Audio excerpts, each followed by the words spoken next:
How do you conduct a user research interview? Let's do one together. Hello, softwarepreneurs. Welcome back to the Product Innovation Lab. If you are new here, my name is Dale Richards. I'm a software innovator in Salt Lake City, Utah, and I love building software that changes the world. I'm building a SaaS product from concept to cash, and I'm taking you along with me for the ride. If you want to build apps, grow your SaaS business, and make money doing other cool software entrepreneur-related stuff, then start now by subscribing and hitting the bell. Okay, we're calling another dental practice. This is someone I do not know, someone that I got introduced to over Facebook that said she would be happy to talk to me. And so this is basically a referral from another friend. I posted, I need to talk to dental office managers. Whom do you know? A friend of mine tagged this person in the post, and now we're talking. So here we go, dialing now. Hello? Okay, this is Dale Richards calling from Swatage. How are you? Good, how are you? Great, thank you. Thank you for being willing to talk to me a little bit today. I'm taking an app from concept to cash, basically from the very earliest stages of the idea to taking it to market. Mostly I want to ask you about you and your current practice and what you're doing now. So we're not really going to talk about the app much at all. The problem that I'm trying to solve with this app is really the staffing problem. So it's not so much about practice management or the clinical side of things. It's really about making sure that you have the right talent in terms of dental assistants and also office administration. So what I want to ask you is, can you walk me through your experience and your process of finding talent to hire to staff your practice? Yeah, it's been a journey. In the beginning, you are working on really slim margins, and so you just are grateful to get anybody really who's capable of doing the job. But as time goes on, you really start looking for people who are vested in helping you grow. And so we really try to look for people who are willing to be almost like a partner in this with us. Of course, there's always turnover, but most of our turnover occurs because we have dental assistants who then aspire to be hygienists, and they have bigger goals, and so they move on to those bigger goals rather than turnover because they're dissatisfied with their job. Right.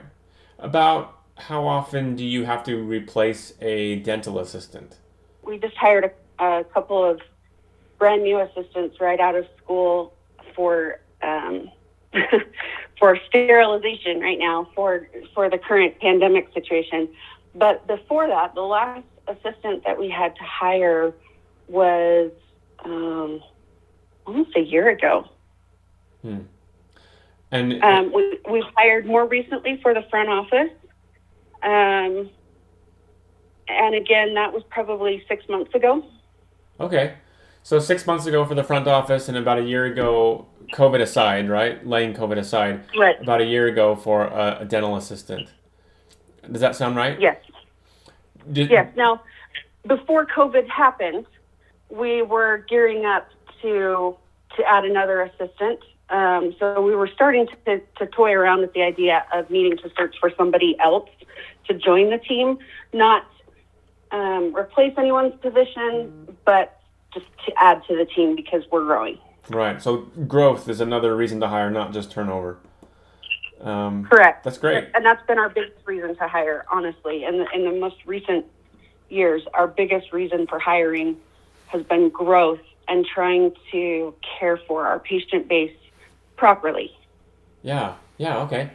Well, that sounds great. That's like, kudos to you. Way to go. It's great to hear that your practice is growing.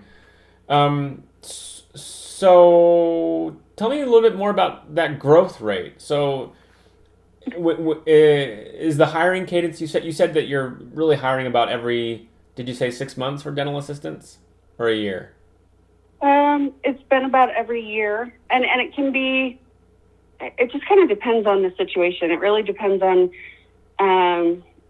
the assistants and if they're going on to other things or if they're planning on continuing and assisting. It also largely in the area that we're in, it also depends on their family goals and what they're doing. The other thing that we experience as far as turnover is them deciding to start a family and choosing to stay home. Right. So staying home with a family and with children, or choosing to increase their education and their abilities, are the main reasons we have turnover. Okay. Tell me more about the hygienists. How many hygienists do you employ currently? We have 5 hygienists that are on our team, and some of those are full-time and a couple are part-time. And do you ever promote your dental assistants? You said you have dental assistants leave because they want to become hygienists. Do any of them become hygienists in your own practice? Yes. We just had a hygienist who she is expecting her second child, and she actually just stepped down to stay home with their first and finish out her pregnancy at home. But she actually started in our practice as a dental assistant years ago, left for the period of time that she was in hygiene school. And we didn't have a position as soon as she got out of school, but as soon as we had a position open, she asked to join the team again and came back. We have another fantastic person on our team who, she started out as a dental assistant. She's actually kind of transitioned up to the front office. She's phenomenal in both roles, and she is finishing hygiene school, and we're hoping to bring her on board as well. Let's say that you have a vacancy coming up. You're going to have to hire. What do you do to start that hiring process? Like, how do you find these people? So we will, once we determine that there's a need and there's the ability to sustain a position, we'll